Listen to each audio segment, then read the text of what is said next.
melanjutkan kajian sirah Nabi besar Muhammad sallallahu alaihi wasallam. Pada malam hari ini kita melanjutkan tentang perang Uhud yang insyaallah selesai. Sedikit kita melanjutkan pada peristiwa yang dikenal dengan Hamraul Asad.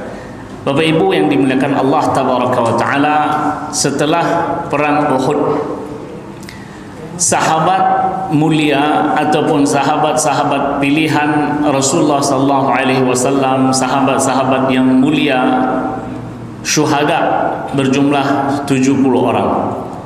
Di antara para sahabat tersebut adalah yang kita semua tahu namanya, dan dia adalah paman Rasulullah sallallahu alaihi wasallam, yang dengan syahidnya Rasulullah sallallahu alaihi wasallam menangis, bahkan terisak-isak dalam tangisannya. Dia adalah Hamzah bin Abdul Muttalib, yang dikenal sebagai Asadullah, singa Allah Subhanahu wa taala, karena keberaniannya yang luar biasa membela Rasulullah sallallahu alaihi wasallam, membela Islam, meninggikan kalimat Allah Subhanahu wa taala. Hamzah bin Abdul Muttalib, Allah berkehendak syahid di tangan seseorang dari Wahsy, seorang dari Habasyah maksud saya, yang bernama Wahsy. Saat Hamzah bin Abdul Muttalib akan naik ke Bukit Pemanah, di mana para sahabat yang tersisa saat itu dari 50 hanya 10 orang, karena 40 orang lain sahabatnya tergoda dengan rayuan dunia. Minkum may yuridud dunya wa minkum may yuridul akhirah. Di antara kalian ada yang menginginkan dunia, dan di antara kalian ada yang menginginkan akhirat. Bapak Ibu sekalian yang dimuliakan Allah Subhanahu wa taala, Hamzah bin Abdul Muttalib ingin naik Bukit Pemanah ini, yang di situ ada Khalid bin Walid yang telah membunuh 10 orang sahabat yang tersisa, dalam riwayat dengan satu tombak. 10 orang sahabat syahid di jalan Allah Subhanahu wa taala, para pemanah. Peristiwa itu membuat sahabat Rasulullah Khalid bin Walid, yang saat itu membunuh 10 sahabat, itu saat beriman ataupun saat sesudah masuk Islam, sedih. Jadi kalau mengingat perang Uhud ini, Khalid bin Walid sedih. Hamzah bin Abdul Muttalib ingin naik ke bukit tersebut, juga ingin membunuh Khalid bin Walid. Namun Allah berkehendak seseorang yang bernama Wahsy telah bersiap siaga untuk membunuh Hamzah bin Abdul Muttalib, namun tak berani berhadapan. Nah, itu dia. Karena Wahsy ini dijanjikan akan dibebaskan jika berhasil membunuh Hamzah bin Abdul Muttalib. Maka dia fokus pada paman Rasulullah hingga dia lesatkan tombak mengenai punggung Hamzah bin Abdul Muttalib radhiyallahu anhu, tembus sampai ke dada. Hamzah bin Abdul Muttalib kemudian berusaha untuk membalikkan diri menghadapi siapa yang melakukan tersebut. Maka Wahsy menceritakan kepada kita, saat saya melihat wajah Hamzah bin Abdul Muttalib itu berhadapan begini, badan saya seperti di freezer, tak bergerak badan saya, karena wibawa yang ada pada Hamzah bin Abdul Muttalib radhiyallahu anhu. Walaupun dalam kondisi tubuhnya sudah ditusuk dengan tombak, tapi Wahsy katakan tak bergerak badan saya, takut. Disitulah syahid Hamzah bin Abdul Muttalib. Belum lagi apa yang dilakukan oleh Hind binti Utbah, melakukan, bahasa sekarang apa ya Bapak Ibu? Ya, semacam mutilasi ya. Iya. Dan itu yang membuat Rasulullah SAW nangis, bahkan disebut terisak-isak karena sedih melihat bagaimana syahidnya Hamzah bin Abdul Muttalib. Bapak Ibu sekalian yang dimuliakan Allah Subhanahu wa taala, ada sahabat lain di antara 70 tersebut adalah Mus'ab bin Umair radhiyallahu anhu. Mus'ab bin Umair radhiyallahu anhu adalah merupakan duta besar pertama Islam. Saat Rasulullah memerintahkan Mus'ab bersama 12 orang sahabat dari Al-Ansar yang telah melakukan bai'at Aqabah yang pertama. 12 orang ini dari sahabat Al-Ansar masuk Islam. 11 diantaranya Khazraj, 1 Aus. Membaiat Rasulullah pada bai'at Aqabah yang pertama, yang isinya, masih ingat Bapak Ibu? Masih ingat, tapi tak mau mengucapkan. Tak apa-apa, saya wakilkan. Berjanji untuk tidak syirik, untuk tidak mencuri, untuk tidak berzina, untuk tidak membunuh anak, untuk tidak berkata bohong, dan untuk tidak berlaku maksiat. 6 hal pada bai'at Aqabah pertama. 12 sahabat dari kalangan Ansar, lalu Rasulullah tugaskan kepada Mus'ab bin Umair menemani mereka untuk menyebarluaskan Islam di kota Madinah. Dan Mus'ab ketika itu disebut dengan muqri, hafal Al-Quran, paham isi Al-Quran, dan mampu untuk menerangkan syariat Islam melalui Al-Quran. Maka atas jasa beliau, Mus'ab bin Umair, setahun kemudian ada sahabat bertambah menjadi sekitar 73 sahabat Al-Ansar, kota Madinah. Mus'ab bin Umair merupakan duta besar pertama yang dengannya banyak orang masuk Islam. Di antara yang masuk Islam melalui Mus'ab bin Umair adalah Usaid bin Hudayr. Ada juga Sa'ad bin Mu'adz. 2 sahabat ini adalah pemimpin kabilah Bani Al-Ashhal. Bani Abdil Ashhal nama kabilahnya. 2 pembesar ini masuk Islam atas jasa Mus'ab bin Umair. Ketika 2 sahabat pemimpin kabilah Bani Abdil Ashhal ini masuk Islam, mereka pun, ataupun satulah lebih tepatnya, Sa'ad bin Mu'adz menyampaikan kepada kaumnya, kabilah Bani Abdil Ashhal, inna rijalakum wa nisa'akum haramun alaihi hatta tu'minu billahi wa rasulih. Sesungguhnya laki-laki dari kalangan kalian, perempuan dari kalangan kalian haram berbicara dengan saya hingga ia beriman kepada Allah dan Rasulnya.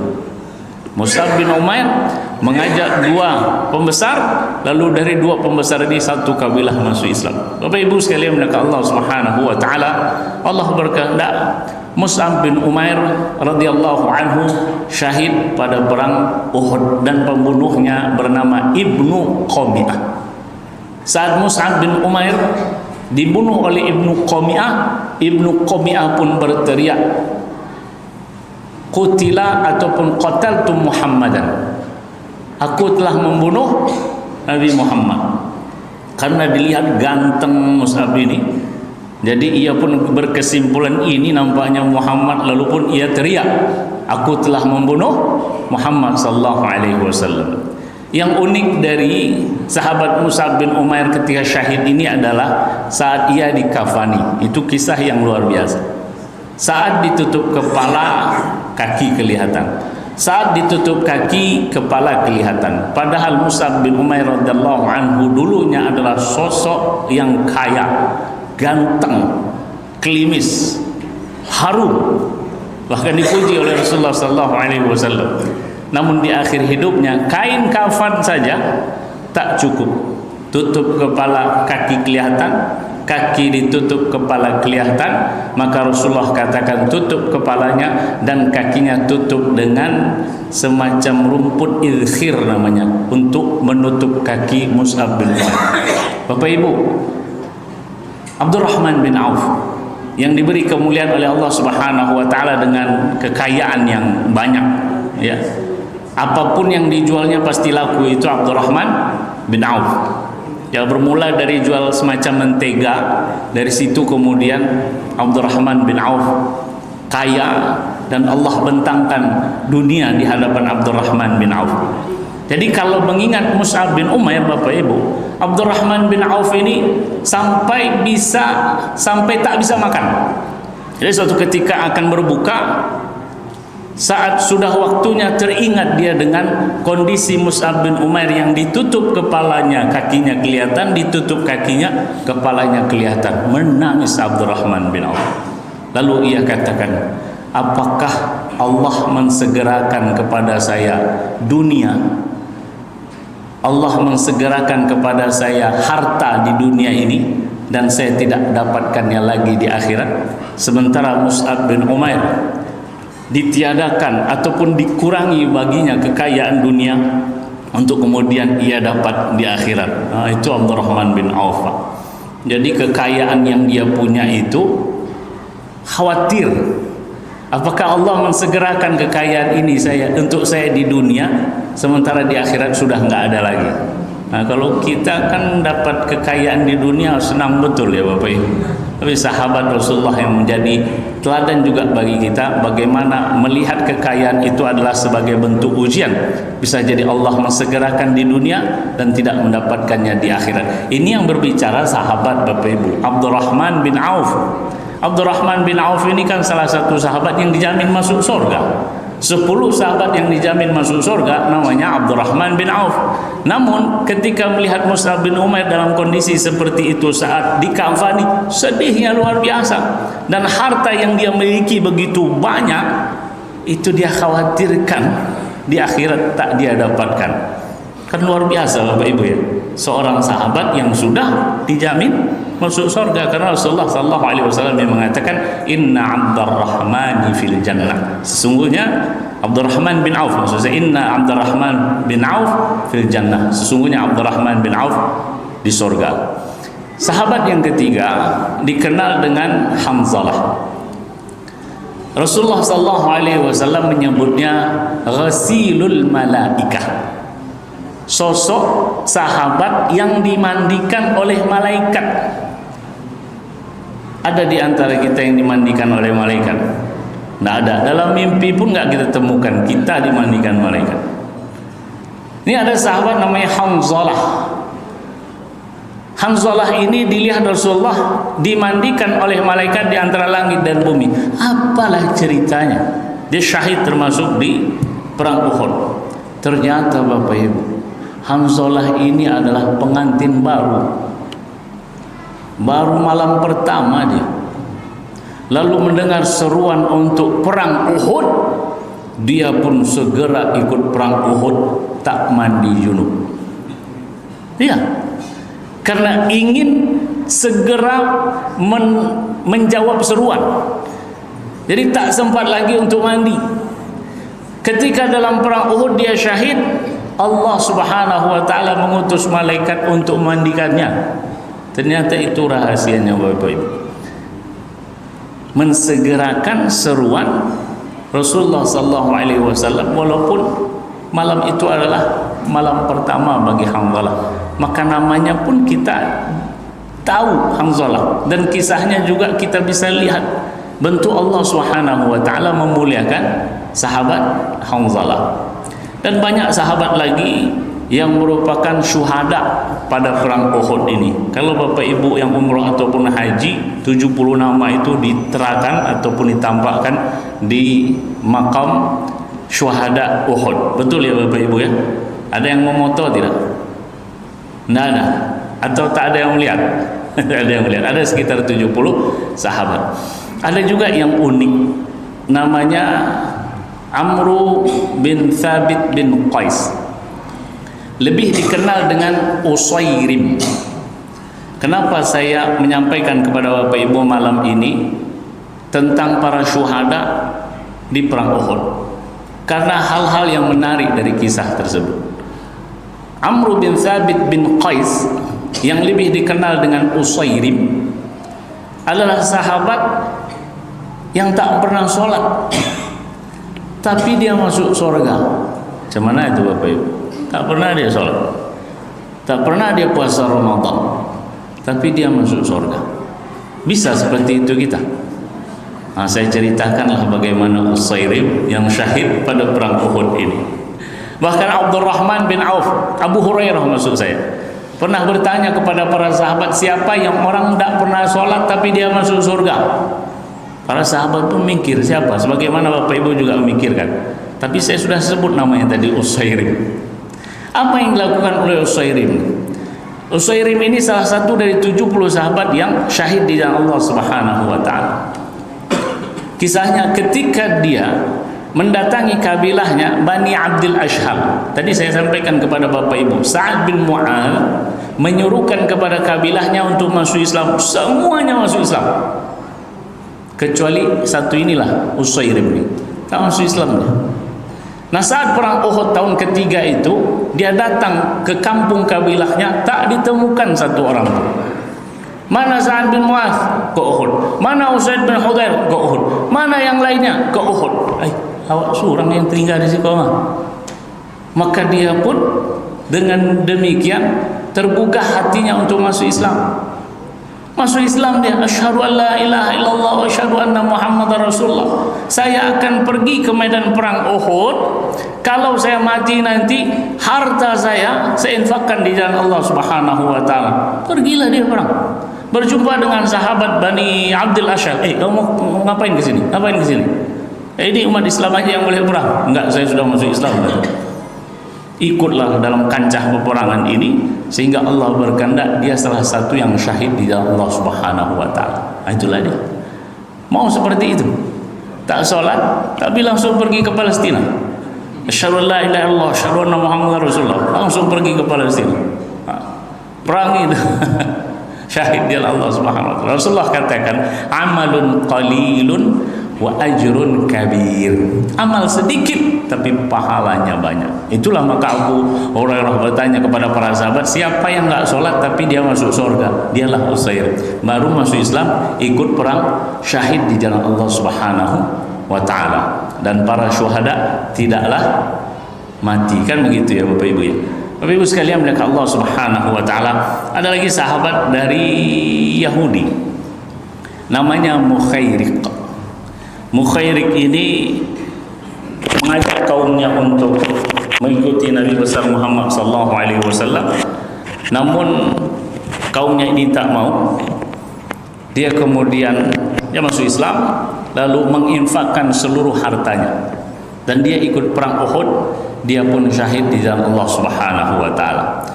Namun ada juga sebaliknya. Ikut dalam perang, namun ia tercatat dari penduduk neraka. Bayangkan Bapak Ibu, ikut dalam perang namun tercatat sebagai penduduk neraka. Apa sebab? Karena niat saja. Salah niatnya. Bimadza wallahi ma qataltu illa an ahsabi qaumi. Sesungguhnya aku tidak ikut perang ini kecuali atas nama kaumku, dengan niat kemuliaan kaumku, bukan karena Allah Subhanahu wa taala. Walaula dzalika ma qataltu. Kalaulah bukan karena itu, aku tidak akan ikut dalam perang ini. Rasulullah sallallahu alaihi wasallam yang mengatakan, innahu min ahlin nar. Namanya Quzman. Ada namanya juga Quzman. Ikut dalam perang, namun niatnya bukanlah karena Allah Subhanahu wa taala, namun atas kefanatikan pada kabilahnya, bukan karena Allah. Kalau bukan membela kaum saya ini, kabilah ini, saya tak akan ikut. Jadi salah niat. Walaupun amal itu besar, maka dia pun tak ada nilainya. Maka surah Rasulullah sallallahu alaihi wasallam ketika menyampaikan kepada kita, rubba amalin saghirin tukabbiruhun niyyah wa rubba amalin kabirin tusaghiruhun niyyah. Berapa banyak amalan yang kecil, rubba amalin saghirin tukabbiruhun niyyah, dibesarkan karena niat. Wa rubba amalin kabirin tusaghiruhun niyyah. Berapa banyak amal yang besar dikecilkan oleh niat. Kenapa engkau berinfak? Ya, aku berinfak karena Allah Subhanahu wa taala. Engkau berinfak karena engkau ingin dikatakan dermawan, dan itu sudah dikatakan oleh orang-orang. Selesai, tujuanmu sudah dapat. Kenapa kamu mengajar? Kenapa kamu mengaji? saya mengaji karenamu ya Allah. Enggak, kamu bukan mengaji karenaku. Kamu mengaji dengan suara yang bagus agar orang mengatakan suaramu bagus, dan itu sudah dikatakan oleh mereka. Selesai sampai di situ. Makanya kam min amalin kabirin tusaghiruhu an-niyah. Amal besar tapi dikecilkan oleh niat. Ini salah satunya. Ikut dia dalam jihad fisabilillah. Jihad bukan fisabilillah maksudnya. Ikut jihad namun bukan fisabilillah tapi fisabili qaum. Fisabili qaum, atas nama untuk mendukung kabilahnya saja, bukan karena Allah Subhanahu wa taala. Bapak Ibu sekalian yang Allah Subhanahu wa taala, tentu ada kisah yang sangat luar biasa ketika Ali bin Abi Thalib sudah berhadapan dengan musuh, dan musuh itu pun sudah jatuh tinggal disabet dengan pedang. Namun musuh ini meludahi Ali bin Abi Thalib radhiyallahu anhu. Saat itu Ali bin Abi Thalib tak jadi menyabet pedangnya pada leher musuh tersebut. Kenapa tak jadi? Khawatir saya ketika saya sabat itu bukan karena Allah tapi karena kena ludah. Kalau kita kena ludah tambah lancar pedang itu di leher musuh tersebut. Kan begitu Bapak Ibu.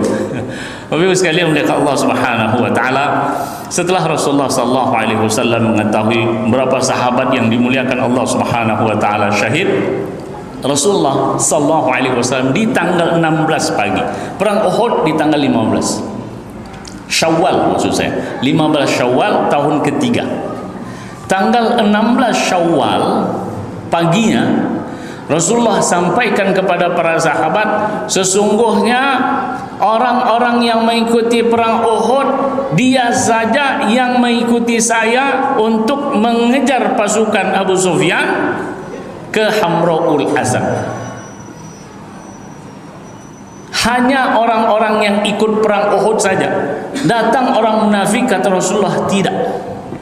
Yang tak ikut perang Uhud maka tak diperbolehkan untuk ikut Rasulullah mengejar Abu Sufyan ke satu tempat namanya Hamra'ul Asad. Jumlah mereka disebutkan dalam riwayat itu 500 orang.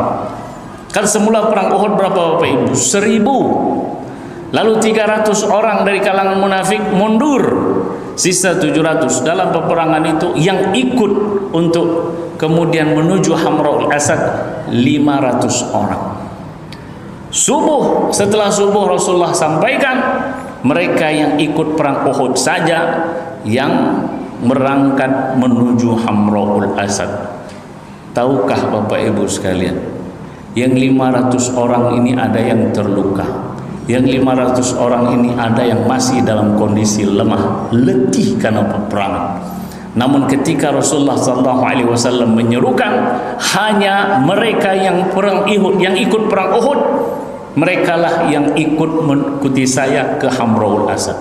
Semua sahabat yang 500 ini dalam kondisi mereka, ada yang terluka tadi saya sebutkan, ada yang letih saya sebutkan tadi, semuanya bersegera memenuhi seruan Rasulullah SAW.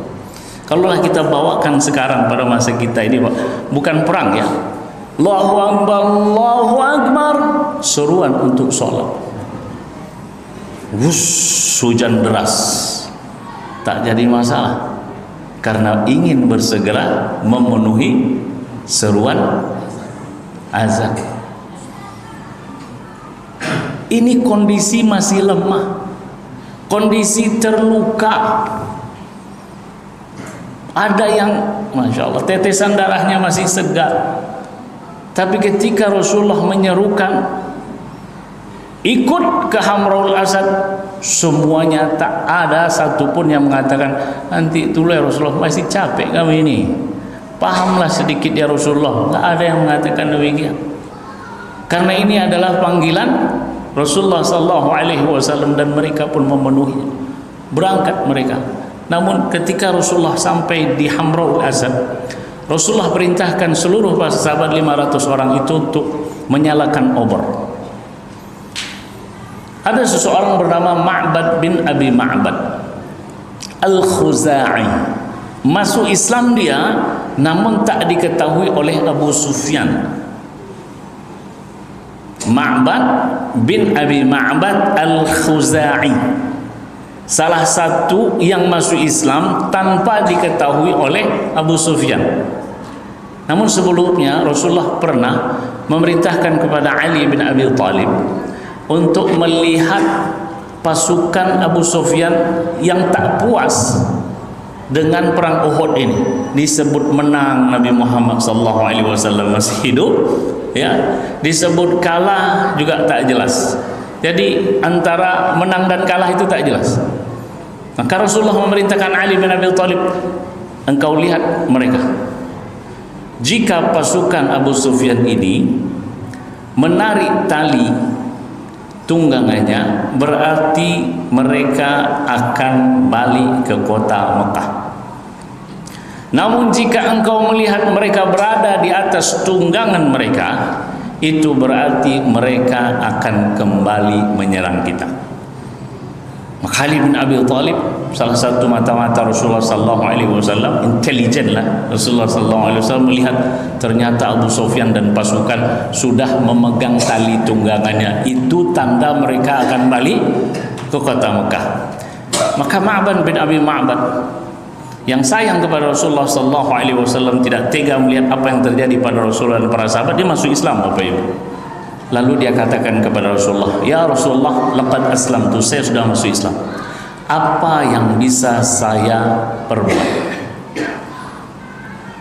Saya sudah masuk Islam, apa yang bisa saya bantu? Nah, itu Pak.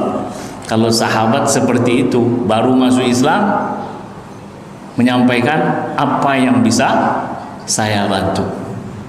Bukan ketika masuk Islam, apa yang bisa saya dapat dari bantuan. Nah, itu bedanya, baik. Atau setelah masuk Islam, bantuan apa yang saya terima, bukan apa yang bisa saya bantu. Nih Ma'bad bin Abi Ma'bad, satu orang datang kepada Rasulullah SAW, apa yang bisa saya buat? Saya sudah masuk Islam. Tanpa diketahui oleh Abu Sufyan, tak tahu dia masuk Islam. Karena Khuza'ah ini termasuk kabilah yang cenderung kepada kafir Quraisy. Maka ketika Ma'bad bin Abi Ma'bad masuk Islam, tak diketahui, dia katakan, ya Rasulullah, apa yang bisa saya bantu? Kata Rasulullah, engkau sendiri lakukan apa yang engkau ingin lakukan. Maka Ma'bad bin Abi Ma'bad pergi menuju tempat di mana di situ ada Abu Sufyan dan pasukannya. Ma'bad bin Abi Ma'bad kemudian mengatakan kepada Abu Sufyan, wahai Abu Sufyan, Muhammad datang dengan pasukan yang beda dengan pasukan yang sebelumnya pada Uhud. Bertambah banyak mereka, dan mereka akan menyerangmu dengan peralatan yang lebih banyak lagi. Wah, itu Pak, hanya kata-kata saja. Hanya kata-kata tersebut tapi mempengaruhi Abu Sufyan dan pasukan. Benar ya? Ada rasa takut dalam diri Abu Sufyan dan pasukan atas apa yang disampaikan oleh Ma'bad bin Abi Ma'bad, karena itu yang bisa dia lakukan. Dia tidak bisa membunuh pasukan yang ada bersama Abu Sufyan, namun dia bisa mengatakan Nabi Muhammad dengan pasukannya yang berbeda dengan yang sebelumnya, banyak mereka. Abu Sufyan menggunakan strategi ini, namun dia sudah takut duluan. Dengan informasi ini dia takut. Lalu dia melakukan metode ini. Ketika ada kafilah rombongan menuju ke Madinah, dia katakan kepada kabilah tersebut, tapi setelah dapat duit lah mereka, ini kafilah ini. Kalau Ma'bad bin Abi Ma'bad kan tanpa duit, itu bedanya Pak. Sementara kafilah dagang ini, Abu Sufyan memberi mereka harta untuk apa? Untuk menyampaikan kepada Nabi Muhammad SAW di Hamraul Asad. Datanglah rombongan ini sampai kepada Nabi Muhammad, ya Muhammad, sesungguhnya mereka telah berkumpul dengan menggunakan pakaian perang dan peralatan lengkap beserta tunggangannya. Mereka akan menyerangmu, wahai Muhammad. Kan sama metodenya itu Pak. Tapi apa jawaban kalangan sahabat? Kalaulah Abu Sufyan dan pasukan mulai ada rasa takut, tetapi umat Islam, kalangan sahabat saat itu di Hamraul Asad bersama Rasulullah SAW, alladzina qala lahumun nasu innan nasa qad jama'u lakum fakhshawhum. Mereka mengatakan bahwasanya mereka telah berkumpul untuk menyerang kamu, maka takutlah kalian. Fakhshawhum, takutilah mereka itu. Kalau orang Islam disampaikan seperti itu, fazadahum imana, bertambah keimanan kepada Allah Subhanahu wa taala. Tertancap akidah itu lebih dalam lagi. Ketika umat Islam ditakut-takuti, maka bertambah kekuatan menyandarkan diri pada yang Maha Kuat. Maka dalam firman Allah Subhanahu wa taala, fazadahum imanan wa qalu hasbunallah wa ni'mal wakil. Bertambah keimanan mereka mengatakan hasbunallah wa ni'mal wakil. Cukuplah Allah Subhanahu wa taala yang menolong, cukuplah Allah Subhanahu wa taala sebagai wakil yang menghadapi mereka. Bukan malah takut. Ternyata Abu Sufyan yang ketakutan. Baliklah ke kota Mekah. Sementara Rasulullah dan para sahabat balik ke kota Madinah dalam kondisi jiwa menang atau kalah. Dalam kondisi jiwa ini menang atau kalah Bapak Ibu? Menang. Kalau Rasulullah dan para sahabat setelah perang Uhud di tanggal 15 itu malamnya balik ke kota Madinah, itu suasana hatinya menang atau kalah? Suasana hatinya kalah. Suasana jiwanya para sahabat kalah. Apa sebab kesalahan? Karena para sahabat juga, sebagian para sahabat, itulah bahayanya kesalahan sebagian daripada orang beriman itu berefek kepada orang beriman. Kalau pada perang Uhudnya efeknya sampai kepada Nabi mulia Nabi Muhammad sallallahu alaihi wasallam. Itu kejeniusan Nabi Muhammad sallallahu alaihi wasallam. Jadi balik dari Hamraul Asad, suasana hati itu adalah suasana hati dengan penuh kemenangan karena Abu Sufyan balik. Kalaulah balik dari Uhud terluka, letih, kalah, itu kan beda Bapak Ibu. Makanya jangan pernah berhenti menyampaikan peristiwa Uhud ini dengan melanjutkan peristiwa Hamra'u Al-Asad. Memang perang Uhud kalah, tapi itu adalah bentuk teguran karena kesalahan sebagian sahabat yang berulang-ulang Rasulullah katakan jangan turun menang atau kalah, jangan turun menang atau kalah, tapi 40 dari 50 turun, dan itulah teguran Allah Subhanahu wa taala. Bapak Ibu sekalian yang Allah Subhanahu wa taala, baliklah Rasulullah ke kota Madinah. Di tahun kelima itu juga, di tahun ketiga, tahun kelima nanti Khaybar, ada kabilah namanya Qarah wa Udal ataupun Udal wa Qarah, datang menjumpai Rasulullah sallallahu alaihi wasallam. Ini terbuka tapi tak terlihat sama saya, jadi saya sampaikan aja. Ini gaya-gaya aja Bapak Ibu. Udal dan Qarah datang kepada Rasulullah sallallahu alaihi wasallam meminta kepada Rasulullah, sesungguhnya dari kalangan kami itu ada orang-orang yang masuk Islam, maka ajarkan mereka Al-Quran, pahamkan kepada mereka tentang syariat agama. Jadi itu permintaan. Kalau kita melihat ucapan ini, itulah penting. Al-Quran pertama, kemudian memahami agama. Jadi Udal dan Qarah ini datang jumpa Rasulullah minta itu, tolong, ini kabilah kami ada yang masuk Islam, sudah banyak yang masuk Islam, tolong engkau kirim orang yang mengajarkan kami Al-Quran dan memahamkan kami agama. Baik, kata Rasulullah. Diutuslah 10 orang sahabat terpilih. 10 sahabat hafal Al-Quran, 10 sahabat yang paham tafsir daripada Al-Quran tersebut untuk mengajarkan orang-orang yang masuk Islam dari kabilah Qarah dan Udal. Ingat nama ini Bapak Ibu ya. Diutuslah Rasulullah, pergi 10 orang sahabat. Ada yang bernama Zaid bin Ad-Dathinah, ada yang bernama Khubayb bin Ard. 2 sahabat ini saya sebut karena 2 sahabat ini yang mempunyai ya, tujuhnya juga mempunyai peran yang sangat luar biasa. Namun 2 ini ada kisah yang sangat menarik. Berangkatlah 10 orang sampai di satu tempat perbukitan, 200 orang sudah mengelilingi 10 orang ini dari atas bukit, dan mereka mengepung ingin membunuh 10 orang ini. Nah, bayangkan Bapak Ibu, itu apa namanya? Pengkhianatan. 200 orang ini melesatkan anak panahnya untuk membunuh 10 orang, 200 tadi orang. Jadi antara mereka ini mengatakan, udahlah kalau kalian nggak mau damai aja sama kami, ikuti kami. Nggak mau yang 10 orang ini, tetap menghadapi meninggal syahid di jalan Allah Subhanahu wa taala 7 bahkan 8. 2, Zaid bin Ad-Dathinah dan Khubayb bin Ard ini ditawan. Nah Bapak Ibu sekalian, di antara yang 8 ini ada satu orang yang berdoa, ya Allah, dari pagi kami menolong agamamu, maka selamatkanlah tubuh kami di sore harinya ya Allah. Ya Allah, dari pagi kami berjuang untuk meninggikan agamamu, maka selamatkan tubuh kami di sore hari. Nah, itu doanya Bapak Ibu. Ternyata orang kafir itu ingin memenggal kepala salah seorang dari 8 itu untuk kemudian dengan kepala tersebut mendapatkan 100 ekor onta. Nah ini kepala pimpinan dari yang 10.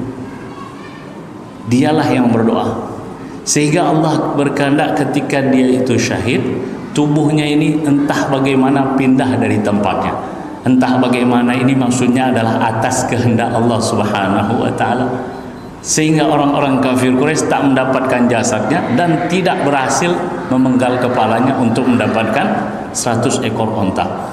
Tinggal 2 sahabat, Zaid bin Dathinah ditawan kemudian digantung.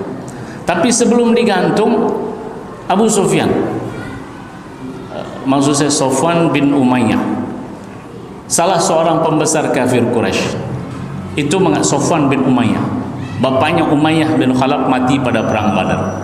Sofwan bin Umayyah mengatakan kepada Zaid bin Dathinah, wahai Zaid bin Dathinah, posisimu sekarang ini, menurutmu bagaimana kalau saya gantikan posisimu ini dengan Muhammad SAW? Posisi engkau akan digantung itu aku ganti dengan Muhammad di posisimu. Bagaimana menurutmu? Sesungguhnya, kata Zaid bin Dathinah, seujung duri mengenai Nabi Muhammad saya tidak akan rela, dan biarkan saya pada posisi saya sekarang ini, digantung Bapak Ibu. Sementara Khubayb bin Ard ini unik lagi, ketika dia akan dibunuh, dia izin sholat, sunnah sebelum di'idam. I'dam itu artinya ya digantung ataupun ditembak ataupun ditombak ataupun dipanah, maka dia izin untuk sholatlah dia, sholat sunnah. Mungkin ini yang dilakukan oleh orang-orang yang dihukum i'dam, dihukum bunuh, itu ada yang melakukan sholat sunnah dulu. Dia yang melakukan ini namanya Khubayb bin Ard. Sholatlah dia. Setelah sholat dia berdoa, Allahumma ahsihim adada, ya Allah hitung mereka satu persatu, lalu hancurkan mereka ya Allah. Itu doanya. Lalu kemudian Khubayb bin Ard mengatakan ke Abu Sufyan, saat Abu Sufyan mengatakan, wahai Abu Khubayb, bagaimana kalau posisimu sekarang ini diganti dengan Muhammad SAW? Jawaban yang sama, satu ujung duri pun mengenai Nabi Muhammad dan keluarganya tidak akan saya rela, ataupun saya tidak akan rela. Maka Khubayb bin Ard ini setelah sholat dan setelah berdoa menyampaikan juga kepada Abu Sufyan, kalaulah kalian tidak mengira dengan sholat saya ini saya takut akan digantung, akan dibunuh, maka saya akan melanjutkan sholat saya. Begitu nikmatnya sholat bagi Khubayb bin Ard. Namun ia khawatir saja, kalau saya tak khawatir kalian berpikiran buruk saya sholat ini karena takut dibunuh, maka saya akan terus melanjutkan sholat.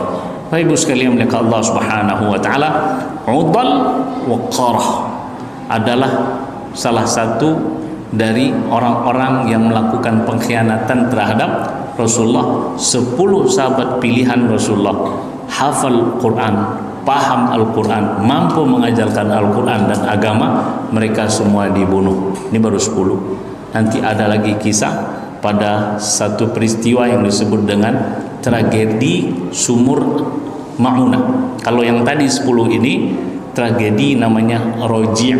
tragedi Roji' karena terjadi di tempat namanya Roji'.